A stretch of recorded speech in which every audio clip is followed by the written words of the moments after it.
How's it going, everybody? My name is Gary the Prophet, and welcome to Zombeer, a first-person zombie shooter developed by Moonbite Games and released on Steam on January 30th, 2015. Like any zombie game or media in existence, the world is infected by a pandemic, turning everyone into zombies. You take the role of Kay with the task of saving his girlfriend Karen from the Chancellor of My Anus University. Clever. Chancellor calling duty! You egotistical, womanizing, murdering, out-of-style, tweed-wearing monster! You may have failed me because you think I'm stupid, but never forget, stupid is as stupid does! You make your way through the university by shooting zombies, doing a bit of parkour, and solving a puzzle here and there. I'm saved! And besides shooting zombies, your main way of surviving is drinking Zombeer, which I guess is the cure to the outbreak, but I'll explain more of that later.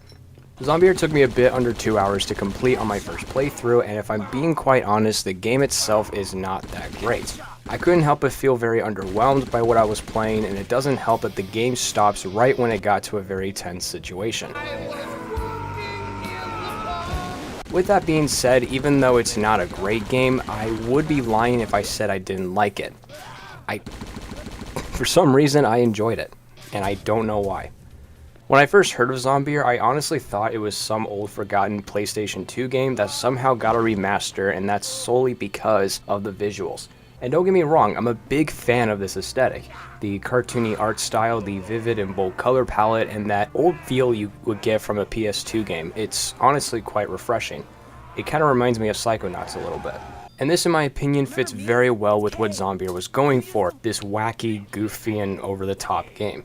Any other art style would not have captured what Zombeer was going for. The gameplay itself was rather disappointing. The shooting felt kinda off, and sometimes trying to climb on boxes or go into a vent took a lot longer than it should have. And for some reason, running upstairs slows you down completely. I'm not sure if this is a bug or this is intended, but either way, it's very annoying. I also would end up getting these weird lag spikes where it would completely turn my camera in a random direction, and I would spend a couple of seconds trying to figure out where to look again. Besides the weird lag spikes, the game ran pretty smoothly and it's very well optimized. So if you're probably thinking, well, yeah, duh, it's optimized for today's platforms, it came out in 2015. Well, clearly you haven't played Crysis 2, and that shit came out in 2011.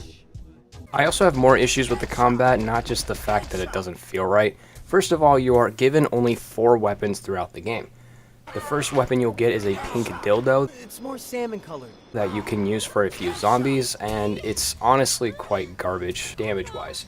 I mean, yeah, it's a freaking dildo, what did you expect? Next, you get a nail gun, which honestly does a decent amount of damage, and it has a pretty good mag size. And later in the game, you can upgrade it to a skull nail gun that plays a metal riff every time you reload it. Then there's this Octopus Shotgun that I swear sometimes doesn't even hit zombies at point-blank range. And then last but not least, you have these chili Zombeers that act as Molotovs. Out of all of these, you will more than likely be using the nail gun. Decent damage and good mag size like I said before, and there's also a lot of ammo for it scattered around. And while the damage isn't that bad, my main issue is that there's no projectile when you shoot the nail gun, meaning that you have no idea where the nails are going. You just kind of have to spray and pray, which honestly is a valid method because there's so much ammo lying around that you really should never run out unless you seriously try. The Octopus Shotgun, while it is goofy, I found it to be very inconsistent. Sometimes I could snipe zombies and kill them in one hit, while other times it takes a few shots to kill them and they're all up in my business. And since there's not as much shotgun ammo as there is nail gun ammo, I opt to use the shotgun only in situations where I had to deal with multiple zombies at once. But even then, I found the nail gun to be a lot better. The mollies, while they are fun to use, they have an extremely long startup time, so by the time I try to use it for zombies that are right in front of me, they're already hitting me and I end up killing myself with the molly. And there are vending machines that are scattered around, especially in the later game, that will give you an infinite amount of them, so you should never run out. I was kind of lying a bit when I said there were 4 weapons. There's technically a 5th one, and it is a sniper rifle, which one of the objectives in the game is to collect the parts to use it. But you only get to use this for one section, and that's to protect this supermodel while she tries to escape. Careful with my makeup! Not only is this part kind of underwhelming, but you don't get to take the sniper rifle with you afterwards. You know, the rifle that you spent all that time collecting the parts for. So honestly, it's quite a shame. I saved the the sexy one. Out of all the weapons, the nail gun is not only the one that you'll probably be using the most, but it is the best weapon out of the choices. I mentioned this a bit earlier in the video, but let's talk about the Zombeer mechanic. At the bottom of your screen, there is a meter with the left side being purple and the right side being green. The goal is to keep that meter in the middle by drinking Zombeer. If you go too long without drinking Zombeer, you'll end up in the purple, which will get rid of your ability to use weapons or run, and you will eventually turn into a zombie and die. Drink too much, you'll end up in the green, and your accuracy will be extremely decreased, and you'll end up dying from alcohol poisoning. When you drink Zombeer, you can't run, jump, interact, or do anything else besides walking, so it's never a good idea to do this while you are dealing with zombies close up. You can have up to 5 Zombeers at a time, and if you ever worry about running out, you honestly can't. There are so many bottles scattered throughout the levels, and there's a crap ton of vending machines that you can hack that will give you an infinite supply. You hack the machines by hitting E when the bottle lands on the green light, do that 3 times, and boom, unlimited beer.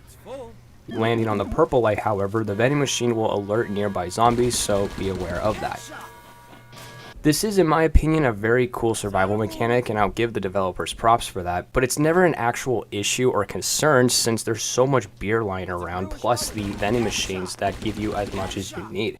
Either reducing how much beer there is scattered or the number of vending machines could have made it more challenging, yes, but more fun as a whole. Not really a survival mechanic when there's always a surplus around every corner. In terms of the different zombie types, it's mostly your stereotypical varsity football dudes and very sexual and slutty zombie girls. According to the developers, all the jiggle physics were hand animated, so good job, I guess. There are a few zombies that I will call special infected. You have cheerleaders that will give nearby zombies buffs and make them harder to kill. Killing these cheerleaders will get rid of that buff. They also blast extremely loud music, which you can't turn off in settings unless you lower the effect volume, which is a cardinal sin right there. Why is there no music volume? Like, seriously? There are these mimes that emit sonar that for some reason reminds me of that SpongeBob episode where SpongeBob tries snail po. And then there's these green jumpsuit motherfuckers that will fill up your beer meter all the way into the green, killing you from alcohol poisoning. God, these guys are annoying. It's a nice variety that keeps the gameplay fresh, and as much as I hate the 80s aerobic fucks, it doesn't seem broken or overpowered like in some other zombie games. Sorry, I had something in my throat. Zombeer is goofy and wacky in every way, from the weapons to the dialogue and to the art style.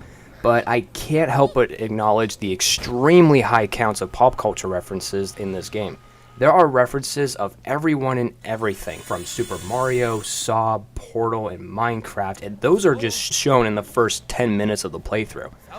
And I will let you guess what this one is.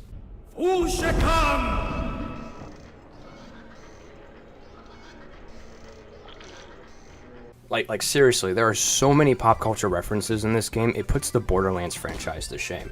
And listen, I do like my references there from time to time, but this is just a bit much.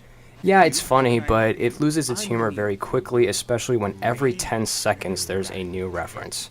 Even though I have said more bad than good when it comes to Zombeer, I find myself to like it, and I really do not know why. And even though it's a bad game, it's also a good game that I would recommend to anybody who could spare $5 for a 2-hour experience. And whether there are plans for a new game or a new IP entirely, it has been 7 years since we've heard anything from Moonbite Games or Zombeer, so I wouldn't get my hopes up. But if for any reason there's a new Zombeer game, I will definitely play it, but I will keep my expectations low. You know, now that I'm thinking about it, I do know why I like this game. And now I have to look for more Zombeers to go to a peep show and festival. Yeah, there's a special place in hell for me.